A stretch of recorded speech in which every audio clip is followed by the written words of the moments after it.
Welcome to Money, Manifestation, and Business, the podcast that shows you how to use your energy, intention, and consciousness to reprogram your money mindset, unleash a new level of possibility, and create a life and business that lights you up. I'm your host, Jamie Berman, and I invite you to join me each week for a dose of inspiration, coaching, and teachings to help you rewrite your money story, create abundance on your terms, and grow your business in a way that's fully aligned for you. This is going to be so much fun. Let's dive in. Welcome back to the podcast, everyone. I'm so excited to have you here, and I have a super special guest with me that I cannot wait to talk to. Oh my gosh. So I have Breakup Coach Dorothy here, who has been on the podcast before, but we're actually talking about last time we talked about manifestation and all that fun stuff. So you can definitely go back and watch that episode. But this one, we're going to talk about Dorothy's absolute gift, her specialty, her zone of genius, which is breakup, and how to get over your ex in 3 months or less. That is Dorothy's zone of genius. And she's been doing this for many years. And it's amazing to witness, her business. And we've both really started this journey together, and just seeing the impact that she has had on the world through this work. So I really wanted to bring her on to talk about this, because I know a lot of you are going through breakups, whether that is a breakup with a partner, a breakup with a friendship, or breakup in business. There's many different definitions of breakups. And it can be extremely jarring and extremely hard when you are an entrepreneur and you're running a business and you're going through this deep thing.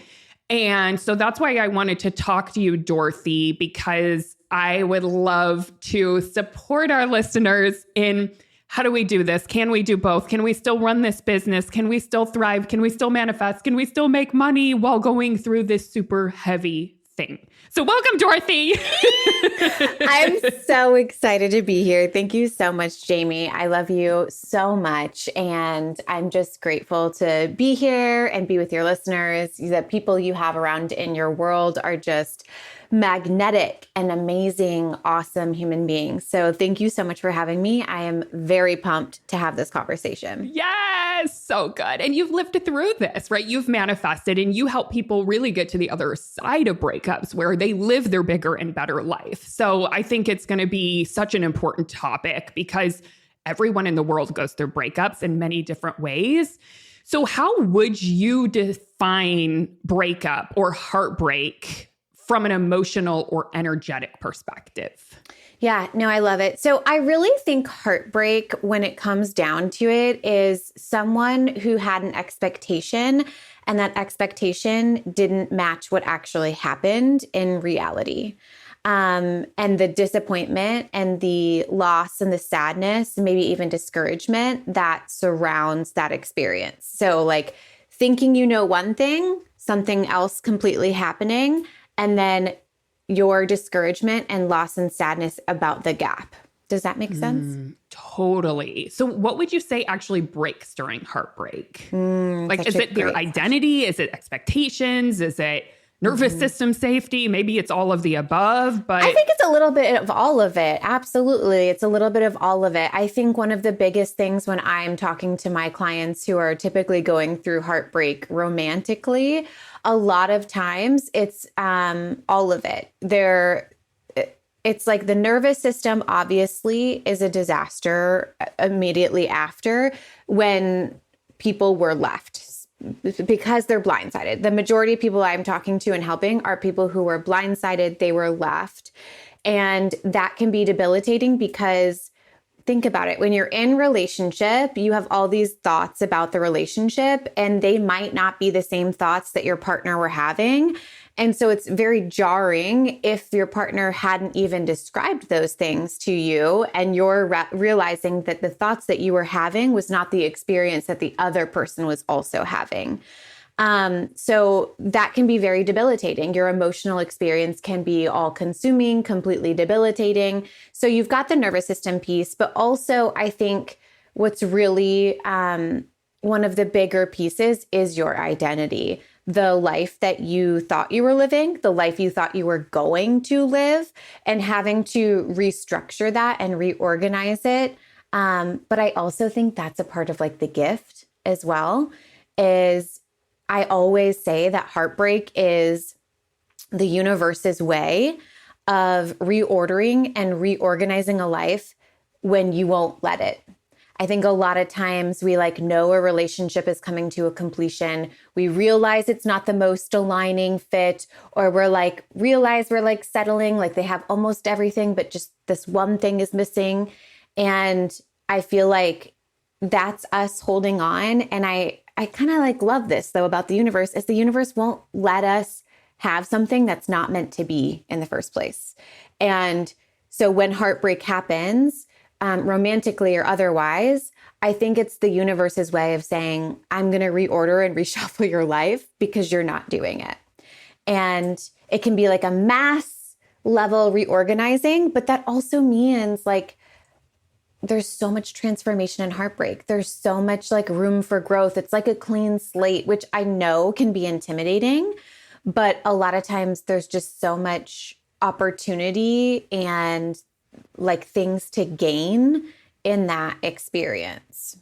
Yeah, so true. And when you're in it, like you said, it's just your nervous system is a wreck. It's in shambles. It feels very heavy and very deep and dark at times. So I'm curious what your perspective is on this around people who, are maybe on the trajectory of growth in another area of their life. Like, let's say for our listeners, it's usually around business or manifesting money or growth in that area, and really feeling a soul desire for that. And then this breakup happens, and all of a sudden their emotional state is just tanked. Do you think that's a time to slow down and just care for self? Do you think you can do both? Or is it kind of a nuanced answer? What are your thoughts about that? So my honest opinion is that's the time to like double down. And that doesn't mean override your nervous system. That doesn't mean like override the emotional experience that you're having or pushing it away or not acknowledging the fact that you're going through deep loss and grief. You have to acknowledge all of those emotions. And we talk about something inside of my program called biology baseline. And so you do have to address that biology baseline and the nervous system work. However, times of deep heartbreak also bring about epic comebacks. Like, it's a requirement. Like, this is the moment to have an epic comeback. And that comeback is going to be holistic. It's not just in that one area where the heartbreak happened. It's like a complete up-leveling of your life to create and become the version of yourself that holds the outcome that you desire. So a lot of times for my people, right, they're like, I want a husband. I thought he was going to be my husband. We have to become the person who has a husband. And by up-leveling all these other areas of your life, which might be business, it might make you, it kind of like helps you collapse timelines because you are creating like a new obsession. You're creating something new that you're excited about. And that portion of your life might need to be fulfilled or complete or at a different level before you become the version of yourself who holds a husband. I will give you an example of this, Jamie, because you helped me with this a lot. So Jamie, I'll have to say this. Jamie is like the coach who believed in me when I lost all of my belief. Like, I don't think you understand, Jamie. I will tell you this over and over and over again. I was like at my lowest of low after going through a very traumatic miscarriage. And I remember coming to Jamie and I'm like, I just do not feel motivated in my business at all. Like, all I want is a baby. And we really had to work at that attachment that I had towards manifesting a child. There was a deep level of attachment to that thing. And it was like ripped away from me, or it felt ripped away from me, right? But again, going back to what we were just saying, like it was the universe's way of reorganizing my life so that I could become the mother that I needed to become before manifesting the thing that I needed to manifest or wanted to manifest. So I had to do a lot of work on releasing attachment around having children. And you and I worked very much in depth with that to be able to manifest it. But I also had to continue the other areas of my life. I had to continue my romantic area of my life. I had to continue the business area of my life, and learning to up-level those things to also hold a child, which I didn't realize I was doing in that moment. Like when I was going throughout that experience, I didn't realize that that's what I was doing. But I was creating a business that now sustains my life as a mother to a toddler. And if I wouldn't have done that work, if I wouldn't have gone through that ultimate like heartbreak, and I didn't go through the work of continuing to go after and creating the life that I deeply desire that is bigger and better than the one that I had in the past, I wouldn't have become the version of myself who created that sustainable business, which then also made me a sustainable mother. The dots connecting. Does that make sense? Totally, 100%. And I think when you're in the middle of it, it's so hard to see that that's what's happening, or to believe that that's what's happening, or that anything good can come from this horrible thing that's happened, whatever it is. Right? Yes. Mm-hmm. So what kept you going, And I remember this time, the motivation was tanked naturally, because when we're going through something really deep or really traumatic or the dark night of the soul, it is hard to find motivation. So what did you lean into, or what do you recommend for your clients lean into when it feels like it's all consuming and it's all dark most of the time, Yeah, like maybe yeah. 10% light, right? It needs to be subtle. It's not going to feel motivating. And sometimes it doesn't even feel inspiring, like when you're in it, right?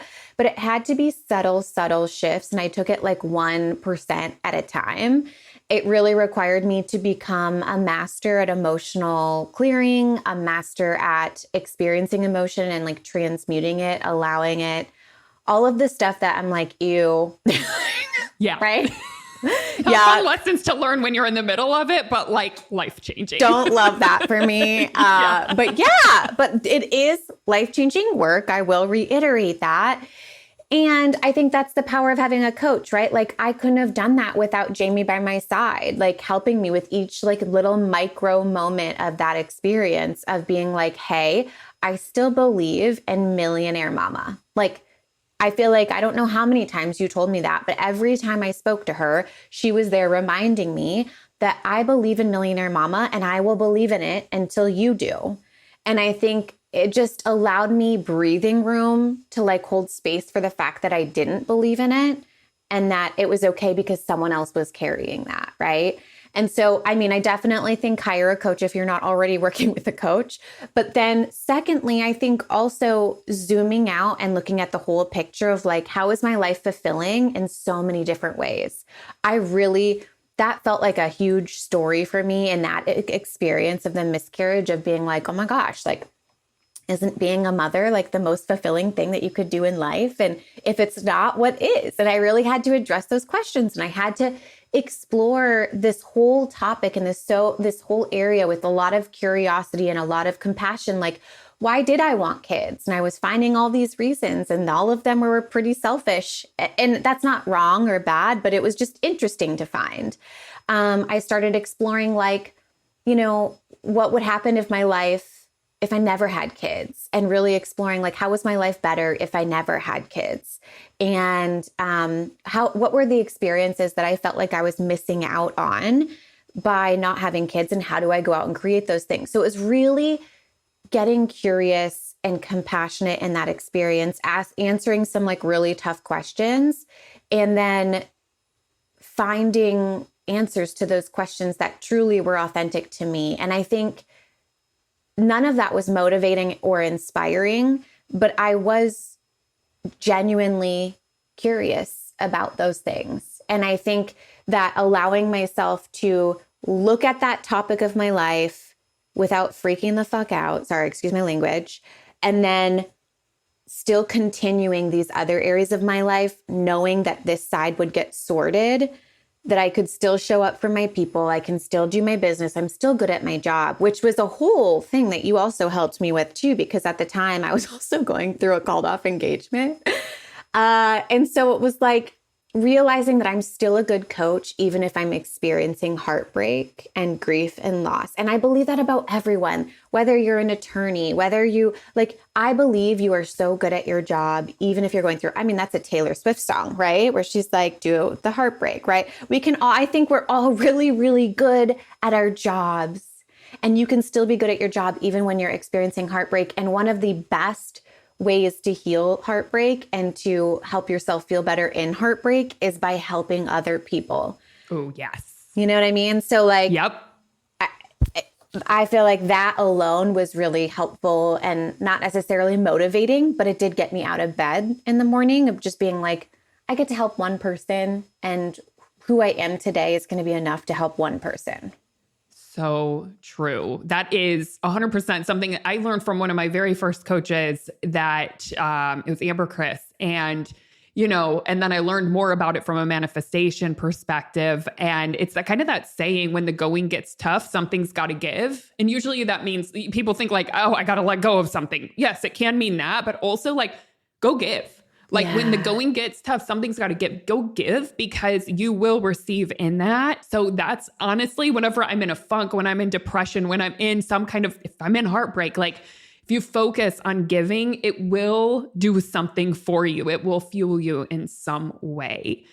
So I'm also, just because, we both are coaches and we love emotions and we love the model and all of that. I'm curious. So it wasn't motivation that kept you going, because you didn't have it. And there's times where, honestly, I think it's really good, whether you're going through heartbreak or not, but to learn how to keep going when you're not motivated. Because if you're an entrepreneur, there's going to be dips in motivation, and you may have a whole year where you're not motivated. 100%. And so what emotion, and I know you went into curiosity and you started getting curious, but what do you think the emotions were that drove you to get curious or to keep going without motivation? Yeah, I love that question. I don't know if this is an emotion, but intrinsic really comes up. I felt intrinsic, introspective. It felt centered, calm.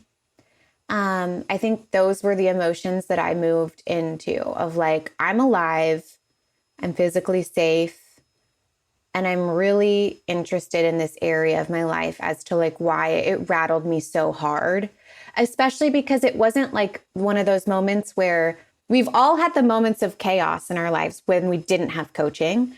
And then this was a moment of chaos where I did have coaching. And to me, that part was very interesting. I was interested, where I was just this is so interesting that I still am breaking, even though I've got these tools. The model seems to not be working. What am I it was just a whole new learning level for me that I had not played, in the game of life. I hadn't played this level yet. And so it was me, if we thought of it as a video game, this is me running all around on this level, and I was getting killed every so often by whatever was on the thing. But I kept coming back to that level and learning more and more about it until I figured out how to unlock to get to the next level. Does that make sense? 100%. So good. Yeah. And I think, just to kind of add on to that, because I'm very similar, but one of the things that really helps me when I'm down or going through it or lacking motivation, going through some kind of heartbreak in some way or another, is also a trust in life, kind of whatever I'm being pulled towards. It's kind of okay, I'm not motivated, but I'm going to keep going. And it's just, you naturally do it. So you can trust in life, life is unfolding, and just show up. Just show up, even if you're not motivated. I love that. Right? I love that you brought up trust, because I actually believe that there's 3 layers of trust. Okay. And so the top layer is the layer in something bigger than you, right? The layer in trusting in God or the universe, whatever it is that you believe in. And what's so great about that top layer is you don't have to have trust in other people. You don't have to have trust in yourself. You can actually because I think too, when you're going through heartbreak, especially romantically, at least, a lot of my clients are like, what was wrong with me? Why? Like their self-trust is broken and they feel like they messed up.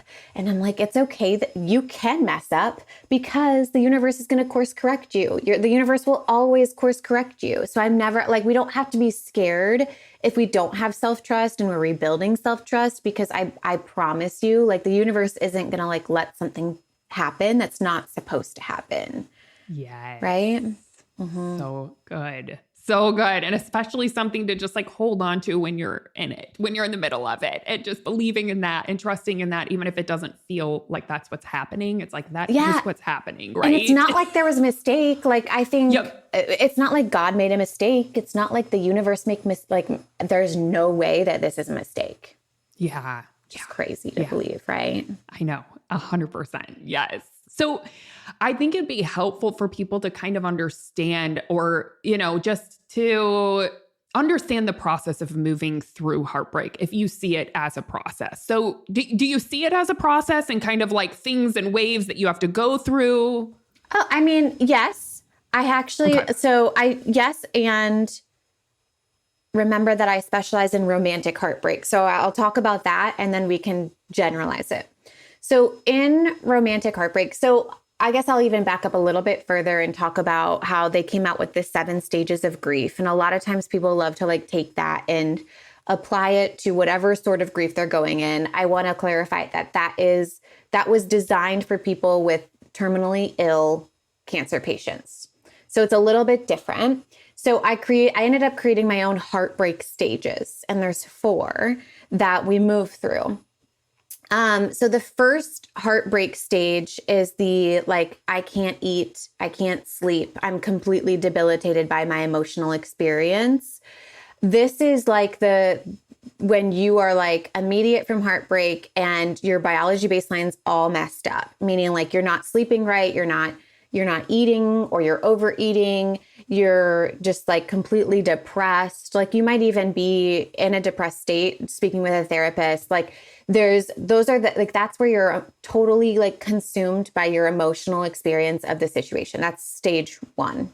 Then we have stage 2, which I would consider kind of the high functioning avoidant, who this is someone where they're like doing the things. They're out there, they're doing all the things. They look like they're pretty good from the outside, but they're secretly like still obsessed with their ex.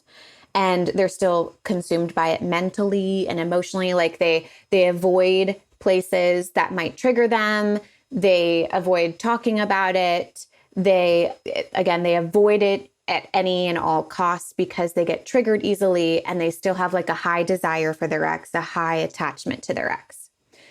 The third stage, I would say, is like the free from your ex stage. So this is where you're no longer like faking it. You've truly decreased the attachment and the desire for that person, and you're free. Like you're not worried about emotional triggers. You could co-parent, you can co-work, you can like have mutual friend groups with your ex. You literally have zero desire for that person, and you have, zero attachment to them being in your life.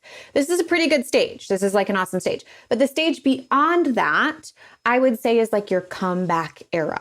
This is the part where you have made like your present and your future so much more interesting than your past, that you've just created this like delicious, amazing, epic comeback that no one can look away from. You know what I mean? Just like on fire, lit the fuck up, ready to go, just your most authentic, true self. You're like manifesting everything into reality. It's just like the most gorgeous, beautiful place to be in. You're unattached to anything and everything, and you just feel like you rule the world. You know what I mean? Yes. So I would say like that's the process. That's like those are the stages that you move through.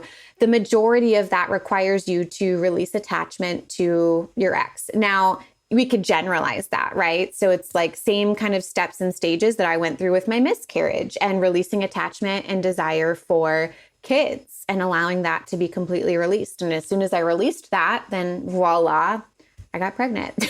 Yep. Month later. Crazy. Do you remember? I remember being at your retreat in January. It was in January, right? Yep, it was. Yeah. I was at your retreat in January and I was like, yep, I'm good without kids. I don't even think I included it on my vision board. I was like, I'm a child-free lifer. Like I just was on board with not having kids. And then literally the next month I come back to California. I'm like, Jamie, I think I may be pregnant. We were together. I know. Like, I have no idea, but I'm good either way. And you were literally a month later. Crazy. So crazy. Yes. Yes. That's so powerful. If it's like, I guess that's something to be said too. Like if you guys want to manifest something, I swear to God, the key is, I mean, you know this, to release attachment to it. And so like, if you want to talk about processes when you're going through heartbreak, it's like, it still comes back to releasing attachment. Yeah. Well, and one of the things that I'll mention, even I remember you doing, was it's not like you like released completely the desire that you had for those maternal instincts or to have that kind of mothering energy. You just found new channels for it. You were like, it doesn't have to be through me having a child. So you started teaching figure skating to kids and you were like throwing your dog like birthday parties. And I just remember you were like, you know what? Why am I waiting for this to happen to really like cultivate that energy that I really want? And so it's like, of course you were a match to it. You released it had to come through this and took off the pressure and you just freed yourself. So it's releasing attachment to the how, which as hearing you say that, Jamie, what I think is interesting about that is sometimes I don't realize that I'm attached to a how. I think it's the outcome. You know what I mean? Like I think I'm manifesting the outcome of a kid, but I'm actually secretly attached to the how of creating that thing.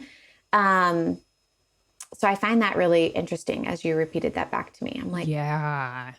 What do you think people are really looking for, you know, with a child? It's like for that maternal connection, having kids, like, you know, what do you think it is people are looking for in partnership that maybe they could start finding ways to like let out that energy now before, you know, it's like without needing it to be someone they're married to? Yes. I mean, it's connection.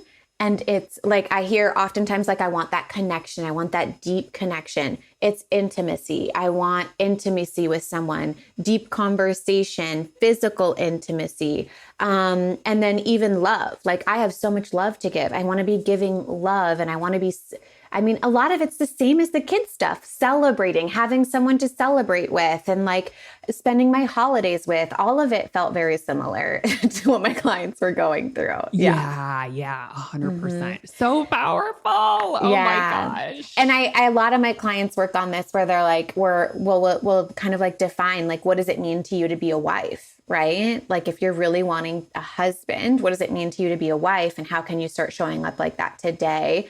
And even some of my clients are doing the mothering stuff as well, like where it's like, what does that mean to you? And I think it's different. And like the things that you have in mind, don't diminish them. Like truly allow yourself to say them out loud, because when you answer them out loud, it actually gives you a lot of insight into how I can make that happen for myself. And I remember that with you specifically, where I think you had asked me a question about like, well, what are the experiences specifically that you were wanting to have as a mom?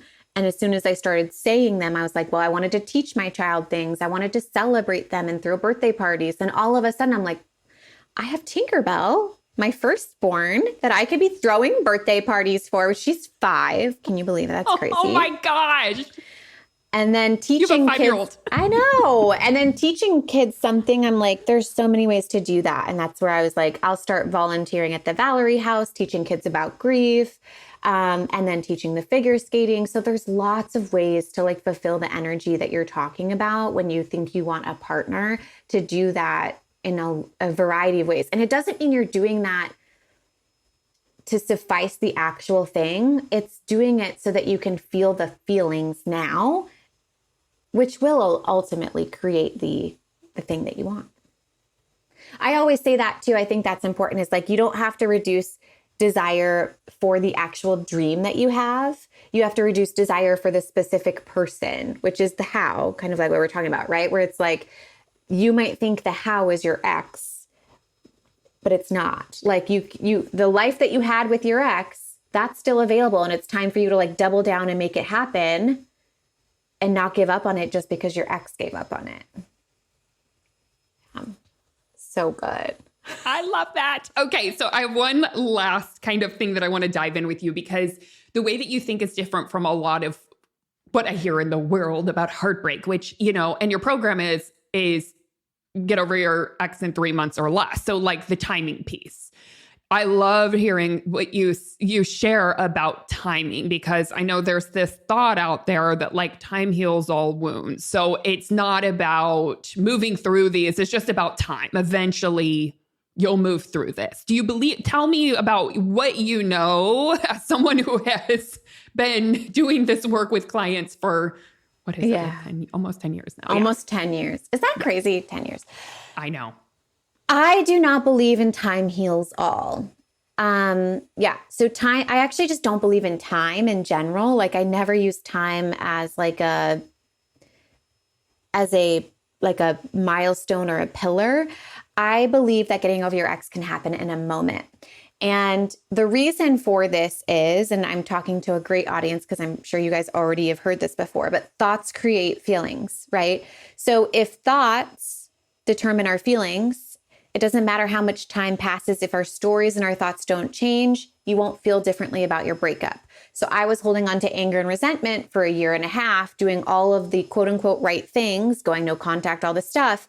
But because I hadn't changed the thoughts in my head, of course, the feelings didn't change. Now, the reason I think we say time heals all is because we witness our perspective shift over time, but we don't have to wait for time to happen to have that change in perspective. And so that's why it's so beautiful in the Get Over Your Ex in 3 Months or Less program. We change that perspective through a variety of exercises together that forces a change in perspective that creates closure and completion and clarity around that experience so that you are over your ex.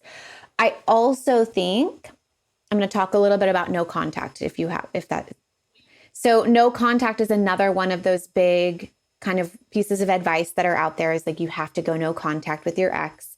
And I want to remind you that it's not the contact or no contact that gets you over that. We have plenty of people who co-parent, co-work, or have mutual friend groups that are over their ex. And there's plenty of people who are no contact who are not over their ex. And the reason for that, again, is thoughts, because it's all about reducing desire and attachment. And if you have desire for your ex and attachment to them creating the world that you would like to create, then of course, contact might be quote unquote triggering because you still have the desire for them. But if you have no desire for them and no attachment to them and you see them at a party, they're just like another human being. You feel neutral, you feel indifferent, you feel calm. How wonderful, right? And I would rather you get to a place where the triggers are eliminated because you've done the real root cause work of reducing desire and attachment. And that's all done through changing your perspective about that person. It's all done through changing your thoughts to reduce desire and attachment from a 10 on your 10-point scale to a 0 on your 10-point scale. So all of that has nothing to do with time and has everything to do with your change of perspective, which happens in a moment. So good. Mic drop. Dorothy, you're so awesome. Important work. This is important work. Yes. We need the world to know. 100%. 100%. It's so good. So Dorothy, you have to share where all the people can find you, follow you, work with you. Anytime someone mentions that they're going through breakup or heartbreak, I'm like, go follow Dorothy. She's the best of the best. I mean, I know this is just part of your soul calling, your dharma. You were put here to do this work and you're so amazing at it. And I love your perspective on it. So please share where everyone can find you. Thank you, Boo. I love this work so much. I'm so grateful that this is what I get to do in and out. It's just the best. So you can you'll find me on the How to Get Over Your Ex podcast. If you have a friend who's really going through it, buy them a coffee, send them the How to Get Over Your Ex podcast. It's a completely free podcast. It's like the Netflix of breakups. It gives you the how-tos, the next steps. They're short, powerful, impactful episodes. that give you kind of a problem solution and your next steps. If you want to come hang out with me on Instagram, it's at Breakup Coach Dorothy. I would love to see you there. Feel free to send me a DM. And then you can also find my website at dorothyabjohnson.com, and you can find all of my resources there.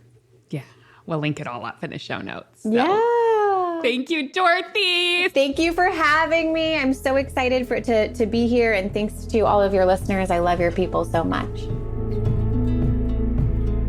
Hey, thanks for listening. I hope this episode is something that you'll be able to add to your manifestation toolbox to come back to when you need a little extra motivation.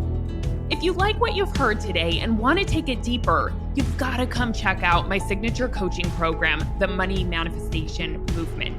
It's the place where you'll not only learn manifestation, but you'll begin to live it alongside me and an amazing community of like-minded entrepreneurs doing this work together.